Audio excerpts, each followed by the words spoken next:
سلام عليكم ورحمة الله وبركاته. من كثر الجدالات السياسية والاقتصادية والاجتماعية وفي كل المجالات احنا في وسط جدال كبير جدا. هذا اللي خلانا نتكلم على موضوع هذه الحلقة. موضوع هذه الحلقة يتكلم على طرق لو استخدمتها بتقوي قدرتك في إقناع الناس وإيصالهم لوجهة نظرك. هذا الموضوع جاء كفصل ثالث من الكتاب اللي بنستهدفه لنا حلقتين. قبل ما نبدأ الاشتراك، تفعيل زر الجرس واللايك من أجل أنه يوصلكم كل جديد من حلقتنا في هذه القناة.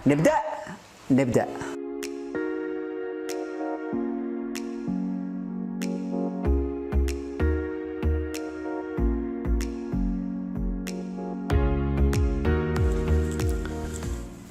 لديل كارنيجي دور بارز ويعتبر شخصية مؤثرة في العالم لأنه ألهم الكثيرين عبر كتب مميزة، منها الكتاب اللي بنغطي الفصل الثالث منه في هذه الحلقة. وصلتنا زي ما قلنا لكم الكثير من التعليقات إن احنا نغطي الكتاب كله، لكن لو غطينا الكتاب كله بنأخذ من وقتكم وما بنغطيش الأشياء الأخرى وبندخل في الرتم البطيء. فالفصل الثالث من هذا الكتاب المتميز يتكلم عن 10 طرق مميزة لإقناع الآخرين نحتاجها جميعا لإبراز وجهات نظرنا بشكل سلمي دون أن نثير حفيظة الآخرين. النقطة الأولى وأهم نقطة هي بتتعلق بعدم الجدال، لأنك بتخسر الناس إذا جادلت الناس. إحنا كلنا بنحتاج هذه النقطة لأن إحنا حياتنا مليئة بالجدال، كل واحد بيكارح، كل واحد يثبت للناس خطأهم وش يثبت إنه صح. ألحت غير أصر، ألحت تلح الحاحا، أصرت تصر الحاحا. هذه نقطة ما بتوصلش الناس لا عندك لمحبتك ولا بتوصلك لمحبة الآخرين، فبتثير العداء بين الناس فقط. بوذا ايش بيقول؟ قال تنتهي الكراهية بالمحبة وينتهي الجدال بالدبلوماسية واللباقة. يمكنك توصل أي فكرة بطريقة لطيفة وبطريقة سلسة بدون ما تكارح وبدون ما تغصب الناس انهم يقتنعوا بوجهة نظرك اللي لا عمرهم بيقتنعوا اذا دخلت في جدال، ولا انت بتستطيع انك تسحبهم لوجهة نظرك. قعدت اقول له بابي هيزعل وهيتضايق وما بيحبش الكلاب، قعد يقول لي لازم اقنعه، لازم ابقى راجل، لازم ابقى اسد، كلام كده كله مليان حيوانات. بس النقطة الثانية احترام وجهات نظر الآخرين وتجنب العداوات. يعني لا يمكن حد يقتنع بوجهة نظرك وانت بتهاجمه او انت جرحت كبرياءه او احرجته امام الآخرين. انت بتخسره اولا، ثانيا بتخليه يهاجم بكل ما لديه من قوة، ممكن يستهدفك شخصيا انت. أنت الكلب. فليش تدخل بمشاكل؟ كلمة دائما بندولها في نقاشاتنا وفي جدالتنا في مجتمعنا. ايش بنقول؟ انا بثبت لك. كلمة انا بثبت لك هذه لها معنى انه انا اذكى منك وبغير وجهة نظرك غصبا عنك. من اللي بيستسلم لك الاستسلام الكبير هذا لجل تقنعه بانه هو غبي وانت ذكي؟ من هذا المتخلف اللي ممكن يسمح لك انك تهجم عليه الهجوم هذا؟ استخدام هذه الكلمة استخدام مستفز واحنا بنستخدمه كلنا، ويجب ان نتخلى عن مثل هذا الاستخدام لأنه ما بينفعش ولا بيقرب وجهات النظر ولا بيخلي الناس يتفاهموا أكثر وأكثر. لا تبدأ نقاشك بتحدي. الناس من الصعب أنك تغير وجهات نظرهم في الظروف العادية، عاد لو كان في ظروف صعبة، ظروف تحدي وما تحدي، توضعهم في تحدي، لا يمكن أنه يستسلم لك، بايقاتل بكل ما أوتي من قوة.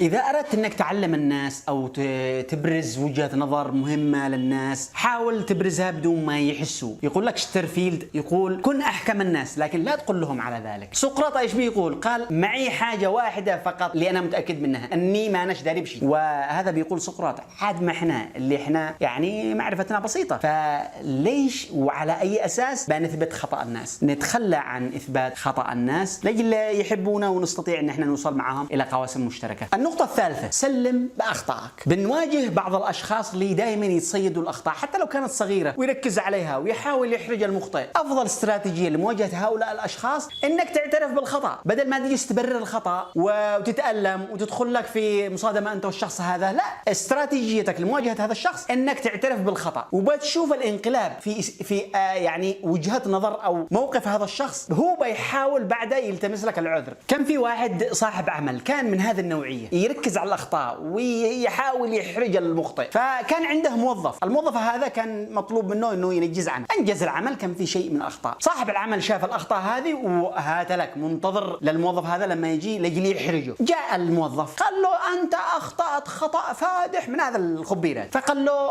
هذاك على طول بدل ما يبرر يقول لا انا مدري، قال له على طول هو عارف ان الخطا بسيط بس داري كيف يتعامل مع الشخص. قال له ولا يهمك، كنت اتمنى ان انا انجز لك العمل بدون اي خطا، اعذرني واديني شويه وقت وانا اعيد لك العمل كله بدون اي خطا ولا يهمك من اجل عيونك انت. هذاك على طول قلب مباشره صاحب العمل قال ولا يهمك عادي، لا هو خطا بسيط. قال له لا ولا يهمك ممكن اعيد. الموظف يقول بعيد العمل، قال صاحب العمل يقول ولا يهمك خلاص ما بيأثرش على الشركه، عادي اخطاء بسيطه ممكن نعالجها، والامور طيبه لا تقلقش ولا تعيد العمل ولا حاجه. تغيرت وجهه نظر الشخص بسبب ان الموظف اعترف بالخطا. هذه الاستراتيجيه مهمه جدا، لو نستخدمها في حياتنا بتقلب لنا المقابل او المتحدثين معنا راسا على عقب ان كانوا من هذه النوعيه، لان هذه النوعيه صعبه التعامل نوعا ما. النقطه الرابعه، كن هادئا وهدئ المشاعر السلبيه عند الاخرين. مجرد احساس الاخرين بحرصك انك توصل لنقاط مشتركه معهم يخليهم ينفتحوا معك، يخليهم يتبادلوا معك وجهات النظر وما يكونوش في موقف دفاعي ضدك، لانه تغيير اراء الاخرين بالقوه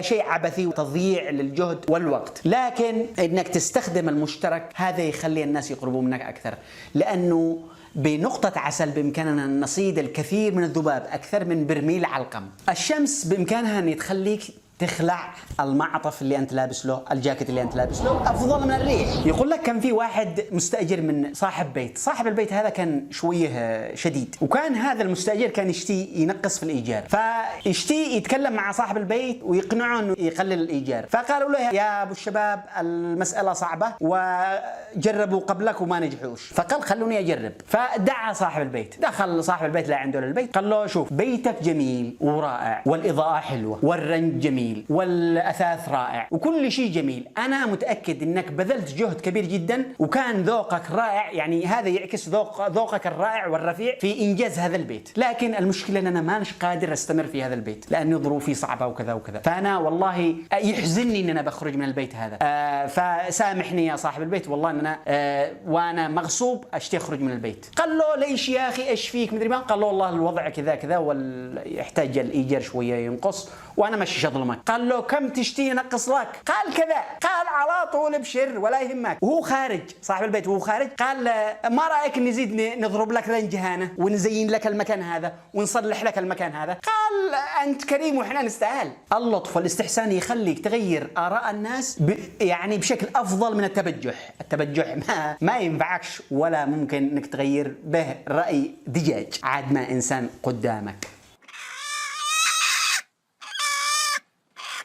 بعض الناس حتى يتبين انه الموقف خاطئ، لكن لانه قال لا فخلاص طرح كبرياءه وطرح نفسه كله بكل خبراته في الكلمة هذه وفي هذا الموقف. فكلمة لا بتخليك ما ترجعش وراء، بتحرمك من المرونة. أنا من رأيي إن أول حاجة أنا معترض على إيه؟ معرفش. فخليك في كلمة نعم وافتح لنفسك الكثير من الخيارات وتجنب كلمة لا. النقطة السادسة، دائما اهتم بالمشترك مع الآخرين. عندما تبدأ بأي نقاش خذ المشترك مع الشخص المقابل لك، الشخص اللي بتناقش أنت وهو، خذ المشترك أنت وهو. حاول تتجنب المختلف. إذا تناولت المختلف حاول تتناوله بشكل ذكي ولطيف وفي نهاية النقاش، لكن البدء دائما لازم يبدأ بالمتفق عليه، تفرش لنفسك وتخلي الناس يفكوا معك وتحاول تقودهم لوجهة نظرك بشكل سلس وبشكل لطيف. النقطة السابعة، لا تقاطع أي شكوى وحاول تحسس الشخص اللي أمامك بأنك تشعر بما يشعر به. إذا حاولت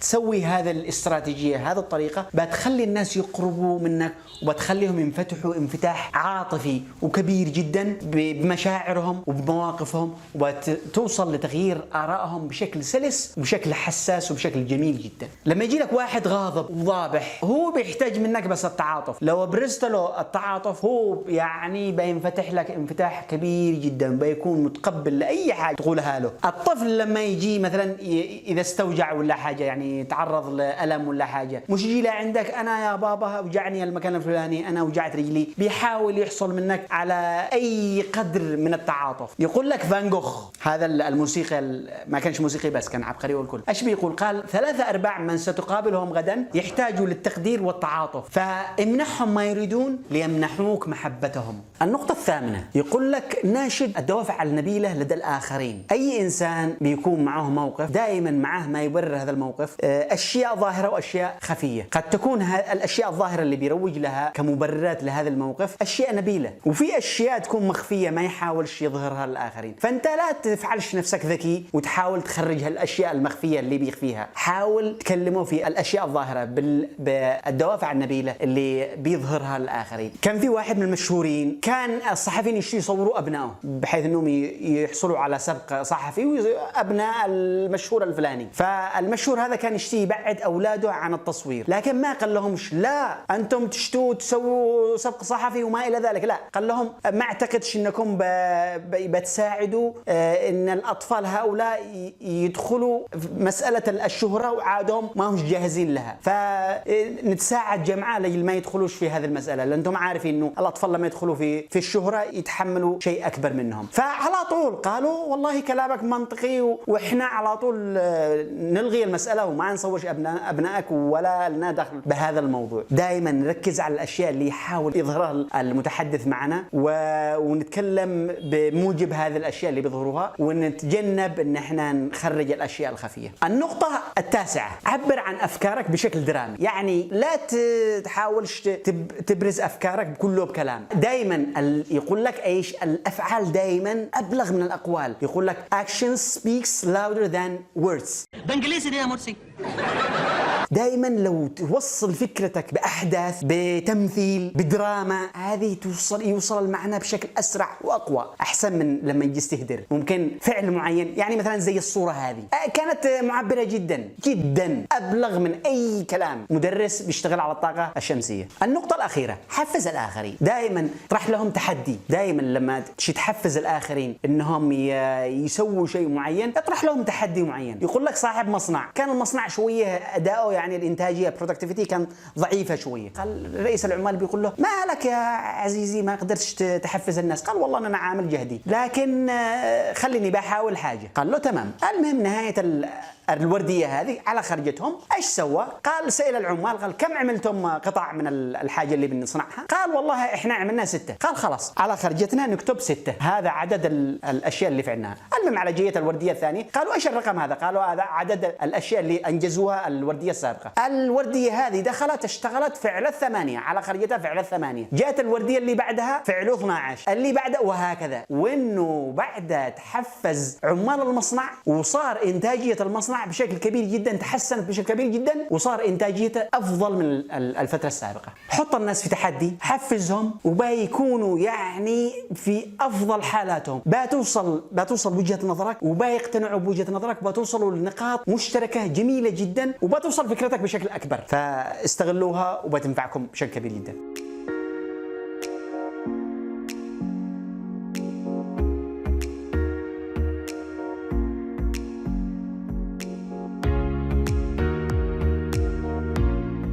غطينا في هذه الحلقة الفصل الثالث من كتاب ديل كارنيجي كيف تكسب الأصدقاء وتؤثر في الناس، لأهمية هذا الموضوع، النقاط والطرق التي ممكن أنك تستخدمها لإقناع الناس. باقي فصلين لكن بتطول السلسلة، يا حبذا تقرأوا بقية الفصول، وضعنا الرابط حقه في الوصف، صندوق الوصف. وإن شاء الله بإذن الله الفيديو القادم بنركز على موضوع آخر وننتقل إلى شيء آخر لننقل مستوى وبعد آخر من المعلومة. تحيتي لكم وشكرا جزيلا.